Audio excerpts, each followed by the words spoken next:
Hi friends, I'm back out in the poetry park. This is another part of it, and as you can see behind me is a bench that says, "The poem is here, here."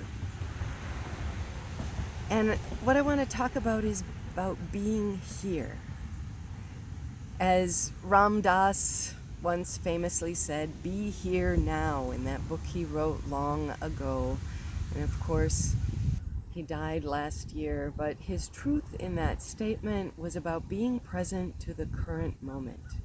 Being here, wherever here is for you, now, whenever now is. Because it's always shifting, right? We're living in a time when it is so hard to be here now. It's frightening, let's face it. It's easy to spin out a story into the future about all of the uncertainties we're living with, these questions, large and small. How long will I have to wear this face mask and be distanced from my loved ones? What happens if I get COVID or my loved ones do? These are big and terrifying questions. We can spin out stories out into the future that distract us from whatever's happening now. Likewise, we can go back in time. We can start remembering what it was like before the pandemic and longing for that. And we get stuck in the past, or we might even regret that we didn't do something in the past that we're now unable to do. There are so many ways we spin out stories in both directions. And as we spin out those stories, we let our energy get dispersed with them.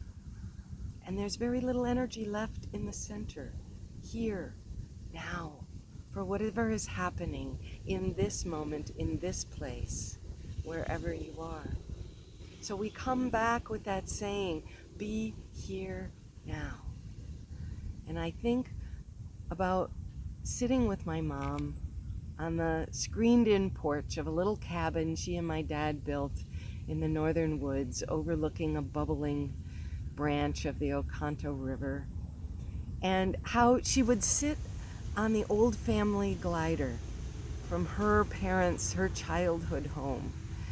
This little metal glider, and she'd sit on that glider and she'd pat the seat next to her and she'd say, "Come, sit with me. Just sit here. Now, listen to the birds, listen to the river. Let's just be here now together."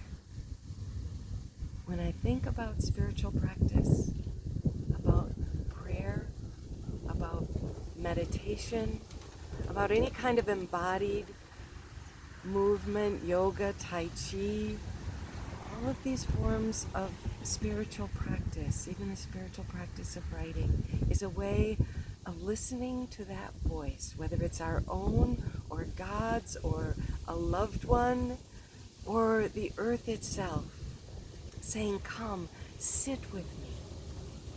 Be here now." And so I invite you to sit with me for a moment.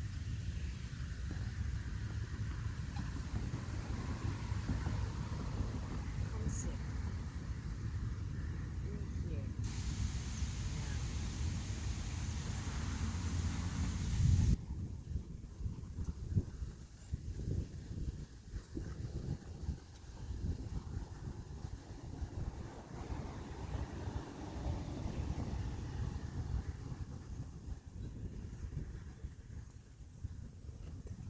Take good care, friends. Be steady. Be strong. Be here now.